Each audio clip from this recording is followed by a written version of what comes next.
Continuamos con nuestro curso de resumen de teología sistemática. El tema de nuestro estudio hoy es un resumen de la doctrina del hombre, la antropología bíblica.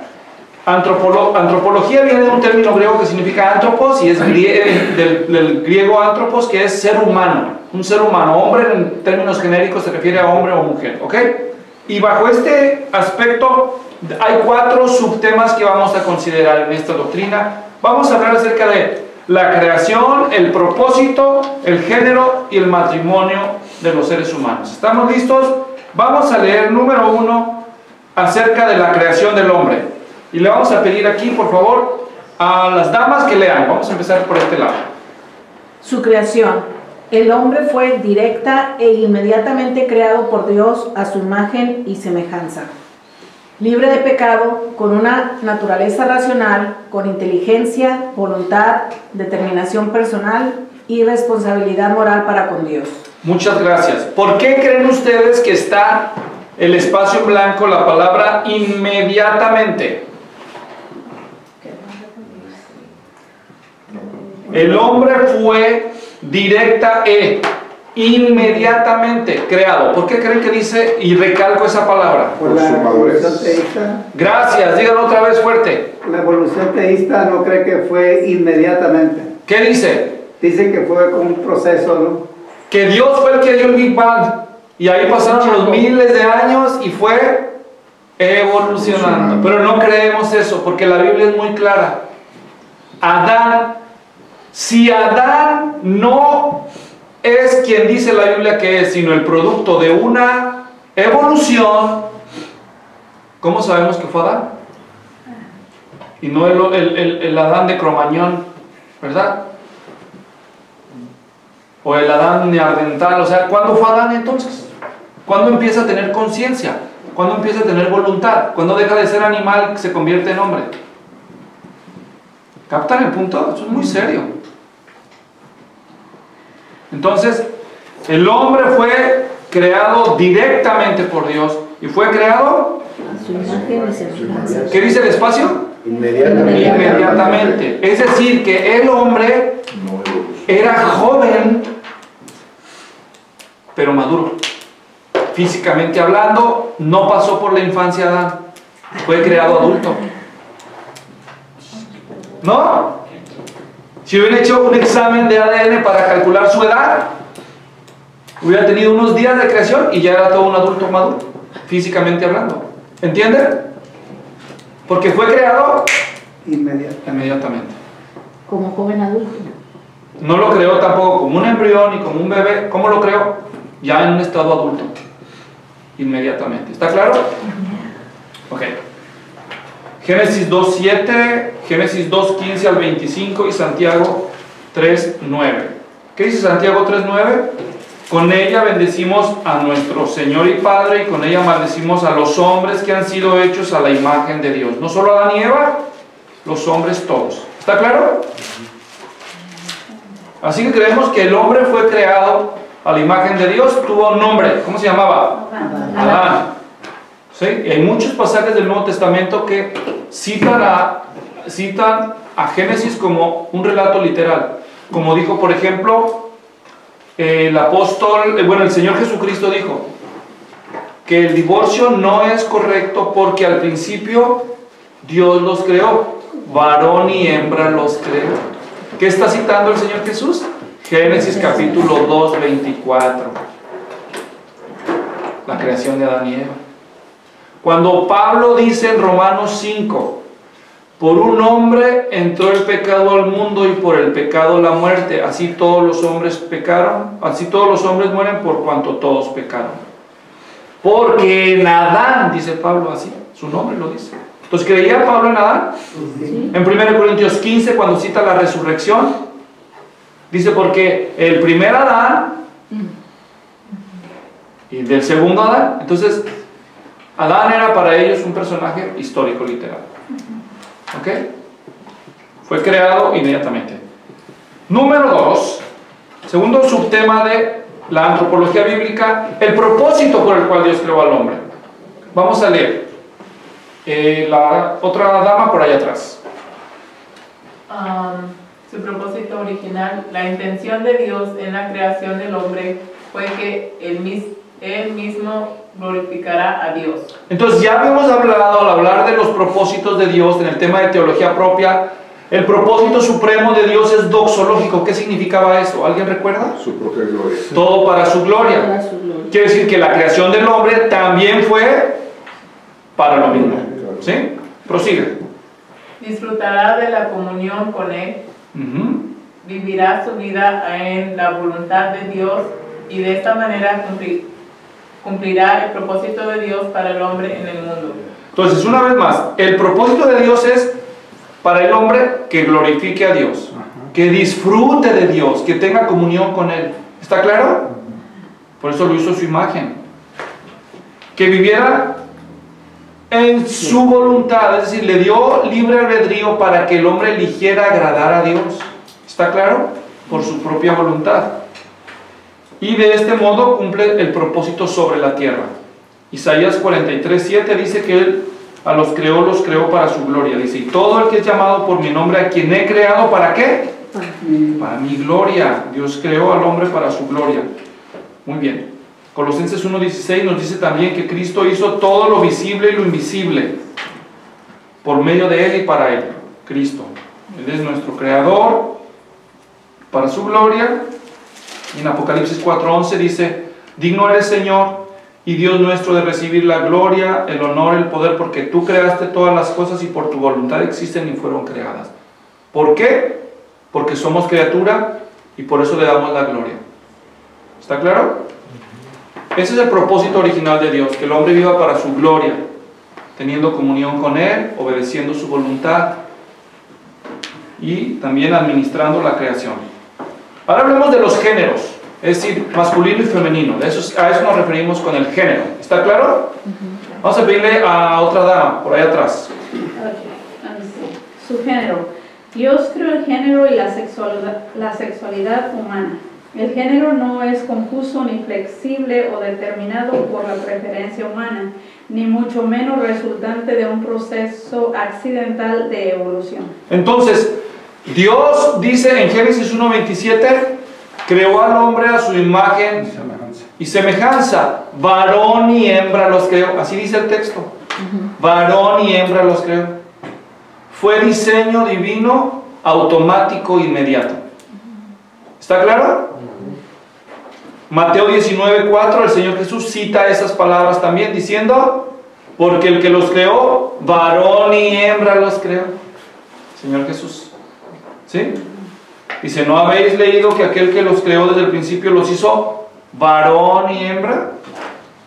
Entonces hoy en día la gente está confundiéndose porque hay una gran ola, una gran influencia de personas que insisten que el género es escogido por el individuo. Tú decides qué quieres ser. Bueno, háganle un examen de ADN a cualquiera de las células de una persona, a ver qué gritan todas las células, si es XY o si es XX. ¿Entienden? Nosotros podemos inventar lo que queramos, pero el cuerpo respeta el diseño. ¿Sí me explico? Respeta el diseño. Entonces el género es determinado por Dios, determinado genéticamente por Dios. Muy bien. No es proceso de evolución. ¿Qué más dice? Dice, el hombre y la mujer fueron creados de manera diferente y recibieron una asignación de roles de parte de Dios con ramificaciones familiares, sociales y eclesiásticas. Entendamos ese párrafo. En primer lugar dice que fueron creados de manera diferente. ¿Por qué dice eso? Piensen los que conocen el relato. ¿Cómo fue creado Adán? Con tierra. Gracias. ¿Cómo? Del polvo de la tierra. Dios lo formó y después ¿qué hizo? De la costilla. Le dio aliento. O le dio soplo. Sopló aliento de vida. En cambio la mujer, ¿cómo fue creada? De la costilla. Reciclada, ¿verdad? No es cierto. Ella no fue creada del polvo, ¿verdad que no? No. Entonces fueron creados diferentes, ¿o no? Sí. Sí, ok. Y luego recibieron roles diferentes, ¿o no? Sí. ¿Verdad? ¿Quién decidió eso? Dios. ¿Quién le dio útero? a la mujer. Entonces, los bebés se gestan ¿en dónde? Para todos esos, incluso algunos cristianos que de veras, por querer conformarse a los criterios del mundo, caen en estas, perdón que lo diga así, pero cosas insensatas, tontas, varones diciendo, estamos embarazados. Que parezca embarazado no significa que esté embarazado, ¿verdad? Solo porque es la moda. Como ahora se aboga la igualdad y las mujeres dicen, no. ¿De veras estamos embarazados? ¡Ja! ¿De veras? Digo, pues sí parecen algunos, pero no son tanto, ¿verdad? Perdón por esa broma. Es del pollo. Ok. Es del pollo. Esas son graves equivocaciones. Graves equivocaciones. Dios fue muy claro, le dio útero a la mujer con un propósito. Le dio órganos que la fortalecen para la gestación y el alumbramiento. Entonces, Dios asigna roles especiales a través del diseño y de la posición que nos ha dado. Y eso tiene ramificaciones. Los roles que Dios asigna tienen ramificaciones familiares. ¿Quién es cabeza? Según la Biblia. El varón, ¿verdad? No es error eso, es diseño. Sociales. ¿Quién se supone que debe ir al ejército primero? ¿Quién debe defender a la familia? ¿Entienden? Entonces tiene ramificaciones familiares, sociales y eclesiásticas. ¿Qué dice la Escritura después? ¿Quién debe gobernar la iglesia? Marido de una sola mujer. ¿Por qué no dice casado? Así hubiera sido genérico, sea hombre o mujer casado. ¿Por qué dice hombre de una mujer? Es muy claro el texto. No es por falta de inteligencia o falta de capacidad intelectual, es simplemente por diseño, por administración de roles. Así quiso Dios que fuera. ¿Por qué los apóstoles fueron apóstoles?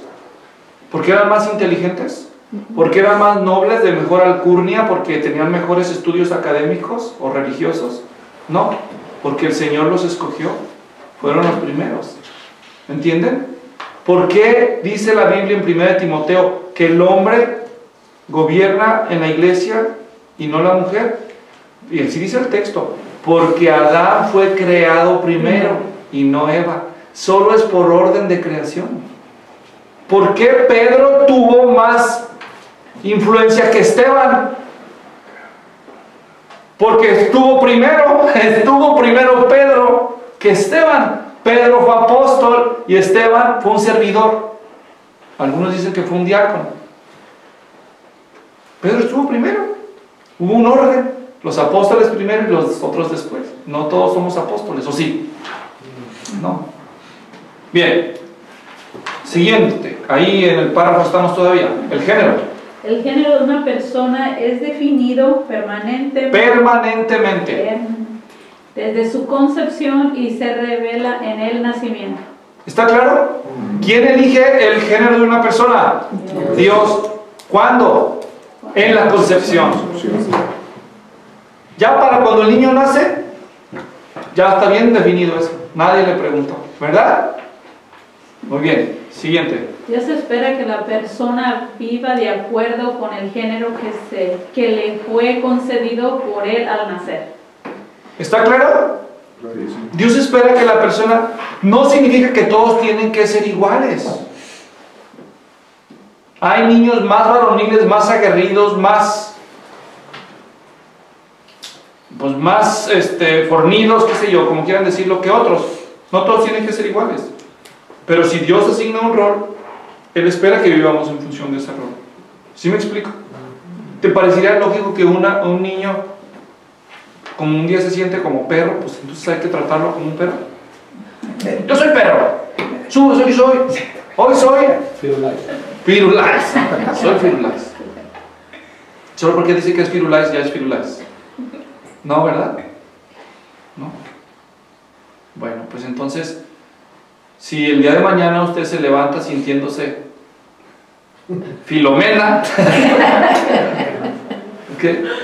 Bueno, pues a veces que se va a sentir como un lobo enjaulado, ¿verdad? Pero no porque usted se sienta así significa que lo es. Tiene una identidad que Dios le dio y usted debe saber que en nuestra humana naturaleza caída a veces somos susceptibles de sentir atracción por cosas que están fuera del orden de Dios. O que nunca le dio a alguno de ustedes, no me confiesen nada. ¿No le dieron ganas de matar a alguien? Si no le deseo nada, nada más que pasar un tren ahorita que está dormido, que pasar un tren por ahí. Sí, a veces nuestra naturaleza tiene inclinaciones fuera de los límites permisibles de Dios, moralmente hablando. Eso no significa que estamos obligados a seguir los instintos de nuestra naturaleza caída. ¿Entienden? Simplemente a reconocer que luchamos con eso, humillarnos ante el poder y la gracia de Dios para que compense nuestra impotencia ante el poder del pecado y así no dejarnos llevar. ¿Por qué si alguien tiene instintos asesinos, la sociedad no lo perdona? Si le da rienda suelta a esos instintos. Dígame, ¿por qué no? Asume que piensan que pueden controlarlos, ¿verdad? O sea, hay personas que dicen, oh, me levanté unas ganas de matar, ¿dónde está mi suegra? ¿Verdad? Si le hace daño a la suegra, va a la cárcel. Pero, ¿qué derecho tienen ustedes a determinar si yo me siento asesino hoy? ¿Verdad? Porque eres responsable. Entonces, no porque alguien se sienta, no porque un hombre se sienta mujer o se sienta, significa que tiene que serlo. Entonces, aquí es donde vemos la falta de coherencia en la moralidad secularizada. ¿Entienden? Es una doble moral. En donde lo que le conviene sí, lo que no le conviene no. Si no hay un estándar absoluto, solo hay confusión. Porque si un día hoy alguien se siente, un hombre se siente mujer, entonces hay que respetar cómo se siente. Si el día de mañana ya no se siente mujer, sino que se siente asesino, ¿qué vamos a hacer? ¿O se siente perro? ¿Entonces lo vamos a tratar como un perro? Entonces, ¿qué vamos a hacer? ¿O vamos a tratar a todos por igual, con la misma dignidad de lo que son? Son seres hechos a imagen y semejanza de Dios y solo por eso merecen nuestro respeto, nuestro aprecio, nuestro trato digno. Sea lo que sea, practiquen cualquier pecado que practiquen, ¿verdad?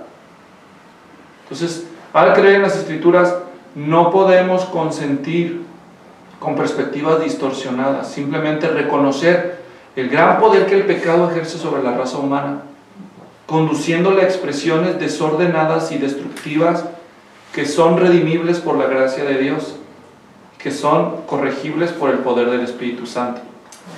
Es todo.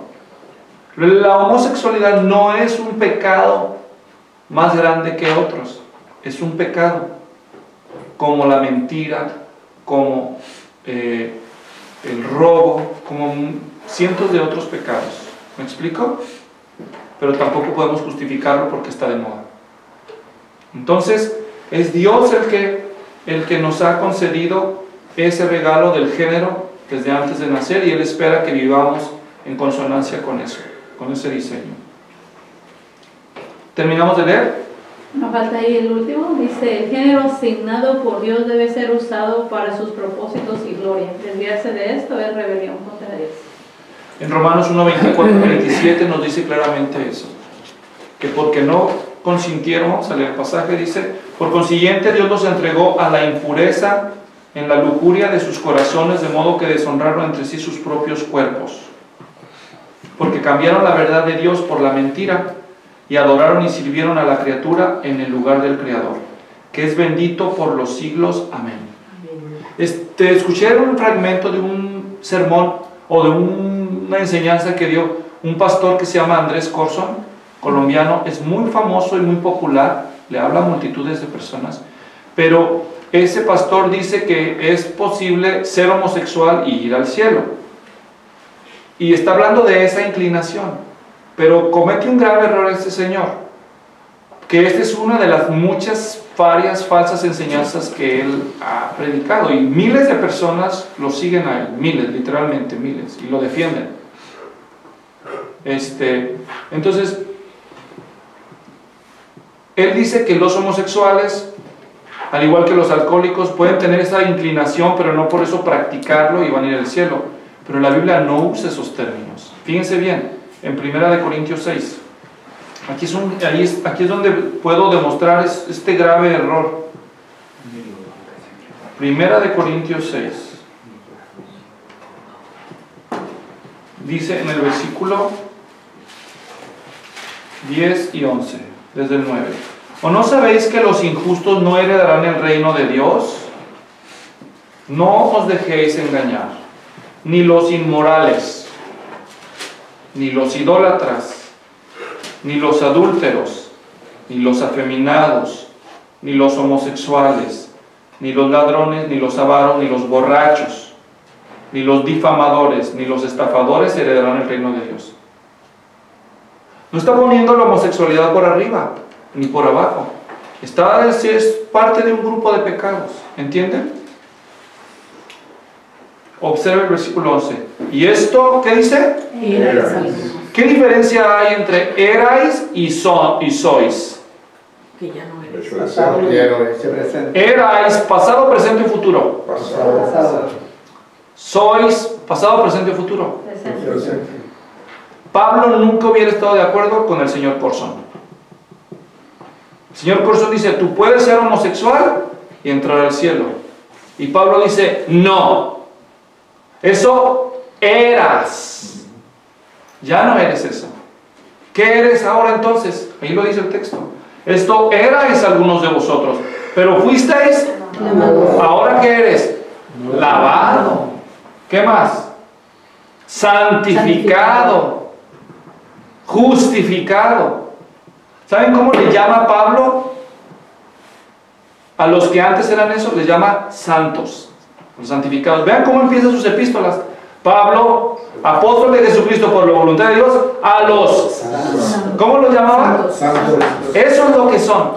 Aunque todavía lidian con tentaciones, inclinaciones pecaminosas, no son, como dicen los alcohólicos anónimos, hola, yo soy Luis. Todos dicen, hola Luis, soy alcohólico, aunque no tomo por 19 años. Es el credo de Alcohólicos Anónimos. ¿Saben qué? Mal principio. La Biblia no dice que reforcemos nuestra identidad como pecadores. ¿Entienden? No, ya no soy borracho. Yo soy santo. Tengo luchas con la bebida, pero ahora soy hijo de Dios. Yo era eso, pero ya fui lavado, fui santificado, fui justificado, soy un hijo de Dios. Soy creyente, soy cristiano. ¿Entienden? Eso es un gran punto de partida. Entonces, no soy eso, fui eso. ¿Entienden? Si yo digo entonces eso, entonces yo tengo que decirlo de todos los pecados, ¿no es cierto? Pero eso no dice mi Biblia. Dice también en Apocalipsis, vamos para allá, 21:8.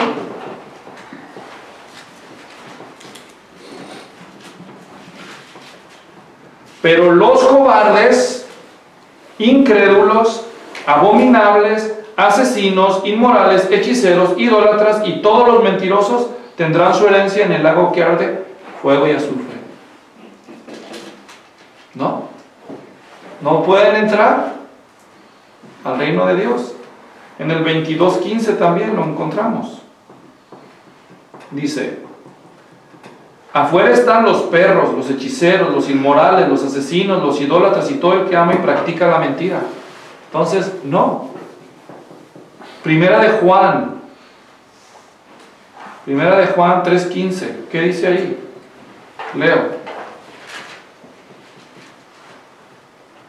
Observen cómo lo dice ahí. Dice, todo el que aborrece a su hermano es homicida. Y vosotros sabéis que ningún homicida tiene vida eterna permanente en él. ¿Qué es un homicida? ¿Verdad? Entonces, no se puede ser cristiano y seguir matando gente, ¿verdad que no? No se puede ser cristiano y seguir teniendo la misma relación con el pecado. Tenemos que ir santificándonos. Nuestra santificación debe ir en aumento y nuestro pecado debe ir en detrimento. No es sabio decir, yo soy homosexual y voy a ir al cielo, yo soy mentiroso y voy a ir al cielo, yo soy asesino y voy a ir al cielo. Eso no es el lenguaje bíblico. Yo soy cristiano, yo soy santo, yo soy un hijo de Dios y lucho con la tentación.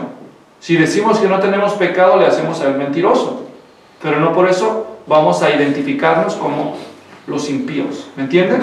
Eso éramos. ¿Está claro? Eso éramos. Otra herejía que le escuché al señor Corson, que no es el tema de hablar de él, simplemente salió al tema porque el tema coincidió, que no es, por cierto, con este tema, es con el tema de la teología propia. Él dice, él cree en la teología del progreso, que Dios no lo sabe todo, Dios lo va descubriendo. Dependiendo de las decisiones que tomas, bueno, entonces ahí Dios va creando la historia dependiendo de lo que va sucediendo. Yo no sé qué Biblia lee este señor, o si lee la misma, pues obviamente le interpreta completamente diferente, pero es un hombre muy popular y muy aprobado por muchas celebridades evangélicas. Sí, amigazo de don Marcos Witt y de Lucas Ley y muchos de estos hermanos que no disciernen. ¿Por qué? Porque pues, no quieren procesar doctrinalmente la realidad. Aunque tiene un doctorado, Lucas Ley. Sí, tiene un doctorado. Pero pues eso no es garantía. Hay que usar la doctrina que estudiamos, no nada más ignorarla. Bueno, vamos a donde nos quedamos. A ver, permíteme.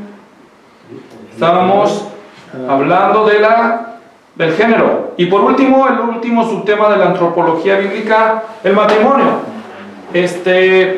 Ya nos ayudaron las damas, vamos a dar la oportunidad a los varones. A ver, vamos a pedirle allá, señor Álvarez, por favor. El matrimonio es una institución sagrada entre un varón y una mujer que se unen ante Dios invocando su bendición.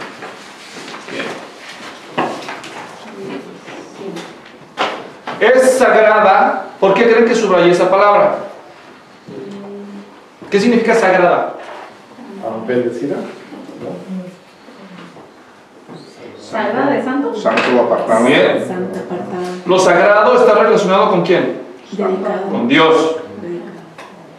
Es una institución divina, sagrada. ¿Entienden? No se le ocurrió al hombre. ¿A quién se le ocurrió? A Dios.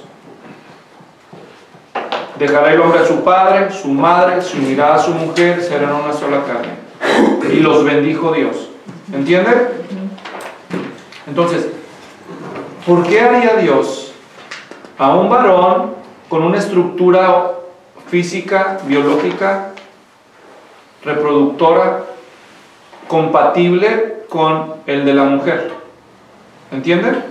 Y solo hizo uno de cada uno. Y luego les dijo que antes de que se reprodujeran, Él los bendijo. Y los bendijo Dios. Entonces, se unirá el hombre a su padre, a su madre, se unirá a su mujer, serán una sola carne. Y dijo, pero antes de eso dijo, y los bendijo Dios y dijo, fructifiquen, multiplíquense, llenen la tierra y sométanla, o diríjanla, señoréenla. ¿Qué significa todo esto?